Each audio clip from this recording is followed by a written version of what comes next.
Hey everyone, welcome to Breakout Wednesday for the 30th of April 2025. It's currently about 4 p.m. on the West Coast, 6 p.m. on the East Coast. First of all, remember this is never financial advice, not a financial advisor. This is simply a video blog on how one trader sees the market, and everyone needs to take responsibility for their own decisions. Massive V rally here, and it's just taken out this little swing high. So, yep, crazy shit. And let me just rattle through quickly some stocks I was talking about last week, and I'm going to go into the new stuff. Duolingo kind of gapped up through, and I didn't get filled, and I don't think really anyone got filled. It's just the way it goes. Like, I've got to admit though, the big gap ups, many traders just buy the open. I think for true gap ups on earnings and big news, like it statistically actually does work out pretty well. And it is a strategy in itself that I don't do, but I definitely, I know the bunch do, where they'll look for big gaps and just buy the open. If you do some research on that, like when it's a true gap for blah, blah, blah, gapping out of a base, not just any gap, right? It's got to be gapping through a base breakout, in a big growth stock. And anyway, I didn't mean to really even talk about that, but I do think, probably is a strategy there, but it's just not one I focus on. EOL, okay, I haven't sold a share. As I said, this is this stock that, I've been in and it's showing great relative strength. And so, I'm holding in there. Think it can go higher. We'll wait and see. And the key, like I talked about the mental side of the game last week, but with EOL, for example, in every decent broker has the ability to turn off your P&L. So with interactive brokers, there's like all these columns that go down, and you can literally just go and right click one of the columns and press delete column, right? So the column there that shows the daily P&L fluctuations, I just delete it, right? Bang. And so then when I log into my broking account, I just see a whole bunch of stocks that I own, I'm long or short, and I just see the percent they're up today, but there's no dollar value attached to that. And then when I'm looking at a pro trader at my chart, it's literally just a video game, because for me, it's like I'm buying on a break, I'm selling at X, I'm doing this at Y, this is my exit signal, this is my sell signal. All I have to do is sit back and play the video game, right? It's as simple as that. And it's the easiest thing to do if you divorce yourself from the P&L. If you're looking at those daily numbers go up and down, I can't do it. It does my head in, right? It's like, imagine, for those who are lucky enough to own your own home, imagine if there was a ticker. I know people have used this analogy before, but imagine there's a ticker at the front of your door that showed, on a $3 million house of fluctuations that happened every day.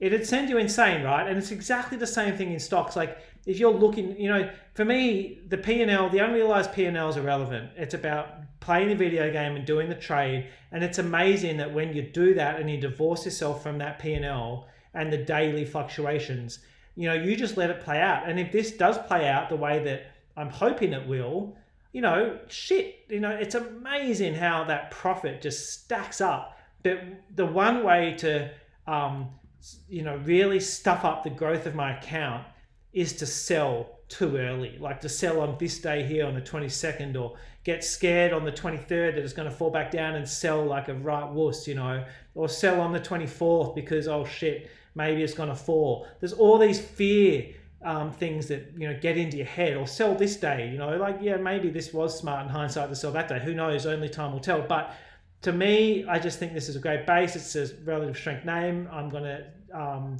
stick to my trend, stick to the trend. I'm going to stick to my plan. Telling off that P&L is key to that, all right? PME, right? I've talked about it on the forum. I talked about it last week. So when I pyramid, this is a really good example, right? Bought the break and then added to it yesterday. So now I'm heavy PME, right? But that's how I pyramid in. Like when I really like something, which just maybe I'm biased on this, but I do like it. I like the channel break. I like this tight base. I like the risk reward on it. So I've got two positions pyramided in on day one and day two. Then I'm set, and I have a relatively tight stop below the day yesterday's low, and I'm just trying to ride this up. My risk on this is so little. Look at my risk. It's tiny, right? My upside is up here. Okay, I literally can make 7 to 1, 8 to 1, 9 to 1, 10 to 1 if I get lucky on this trade. And that's what it's about. I don't give a shit if I go through periods where I only win 20% of the time, because if I can catch a couple 10 to 1s, 11 to 1, 12 to 1s, whatever, you don't need to win very often to make massive profits, okay? So that is how you trade. If you're new to this, just do yourself a favor instead of going through a decade of pain before you get your head around it. A, turn the bloody P&L off, treat it like a video game. I promise you it's the best thing you can ever do. And B, it's all about risk reward, okay? Big wins and tiny losses, all right? I don't know any other way, two other better ways to help anyone get into this game and actually be a winner, all right? Let's get to some new shit to talk about. ACNT, this is just a nice, okay, usually I have a different set of, I've got a few accounts. This, you can see my plan here, right? Sell the entire lot if it closes below 20x per day or initial stop losses hit, which is obviously where the red line is. I'll sell half at 4.06 and the other half at the 21 exponential cross. I'll also add to it if there's a really good, chance, like, to add to it, right? So that is the plan. It is so simple. Any 5-year-old or 7-year-old could follow that plan, but I promise you, most people can't because they just, their emotions get the better of them, right? REG, basin, okay, basin, looks like it, it keeps showing signs of weakness, keeps getting bought up again. Let's see that, but got an order in. I'm pretty sure I'm not the only one. TBR, okay, just a little gold stock in a Davis box. It's coming up in my, last night in my, Davis scans. There it is. Risk reward on it's good. The reason I like it is that you've got this, overall this big structure that you could call just one big base when I'm circling here, okay? If you look at it on a weekly, okay, and if you just zoom out, that just looks like one nice base in structure. But then you have this little tight side, right hand side. Yes, it's not like a hugely long base, like there's only like literally 7 candles there, but it's come up in a Davis in the strongest sector in the world right now. And gold, gold stocks are just going so well. And it's tight, and I can get in with a good risk reward. Just a little bit of a thin stock, but just a smaller position size. Then the other thing I want to talk about, and this broke so today, but TNE and was setting up. It's kind of broken today, a bit late, but XRO too. XRO is one of these big. Obviously I've held it for a long time, as most people know. But it formed this little base here, right? So I wasn't until about that, but it kind of poked its head above there. Interesting to see how they play out. And then I wanted to talk about, I know there's been a lot of bottom fishing going on, and I got no problem with that, because I think after a big correction, you can get some quick, nice trades. If I'm gonna do it, and I must admit I haven't really been doing it. I've just been focusing on the stuff like PME and EOL going up. But what I would be doing is just, after these corrections like this, I've talked about this before, like post-COVID, like especially post-COVID, I've talked about a lot, but turn your moving averages off, right?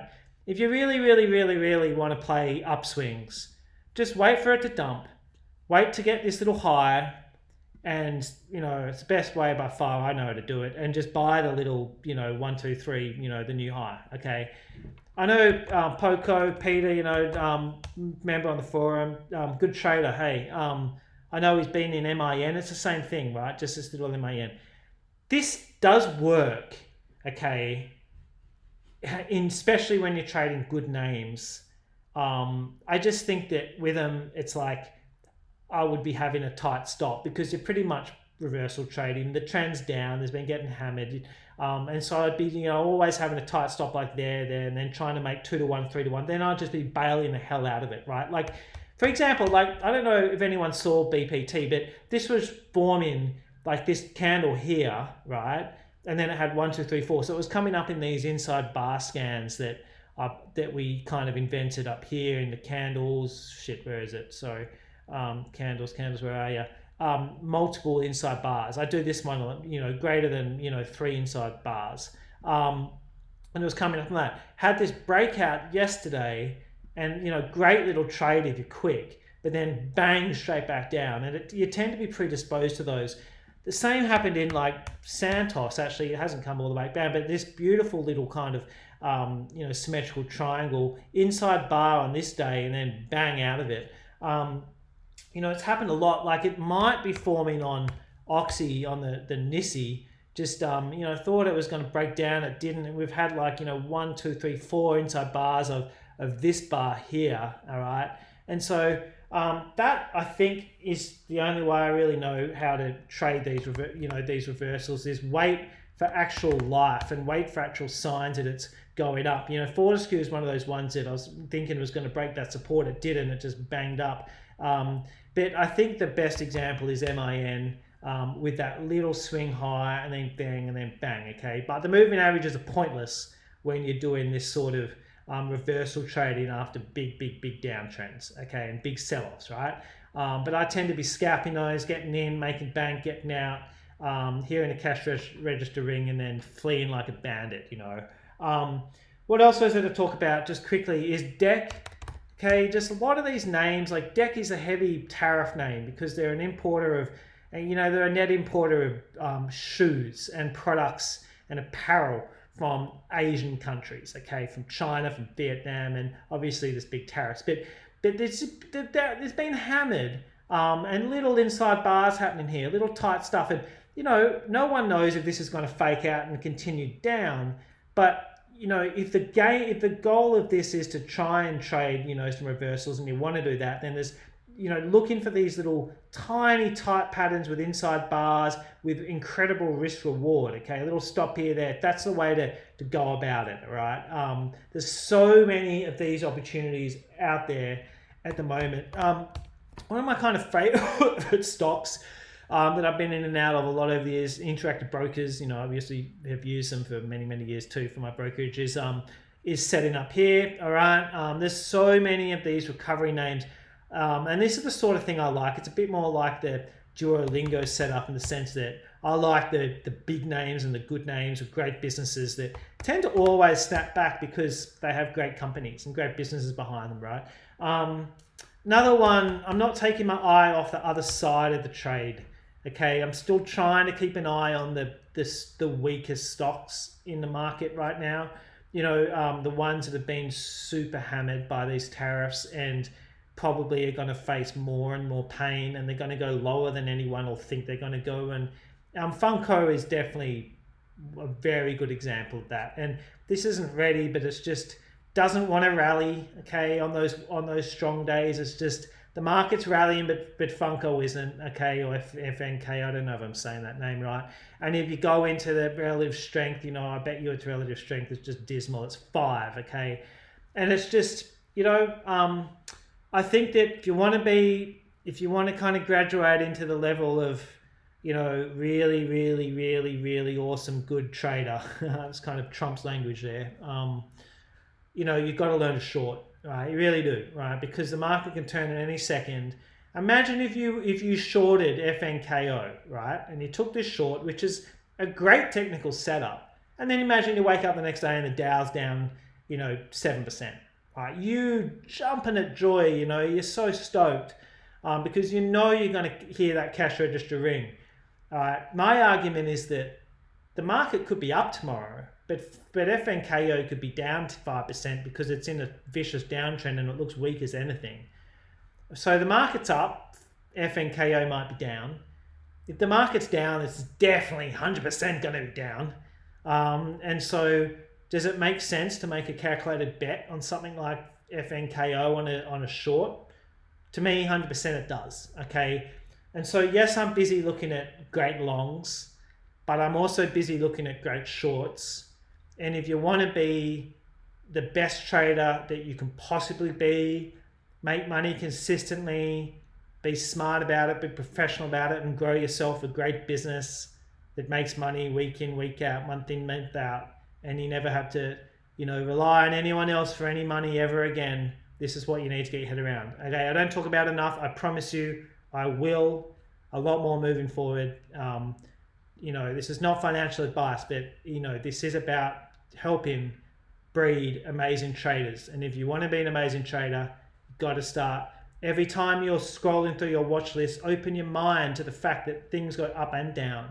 Stop looking for long opportunities all the time and open your mind and do some meditating and start thinking about short opportunities. Start telling yourself if things can go up, they can go down. What makes sense? What's got good risk reward? I've crapped on way too much, but it really is a mental thing.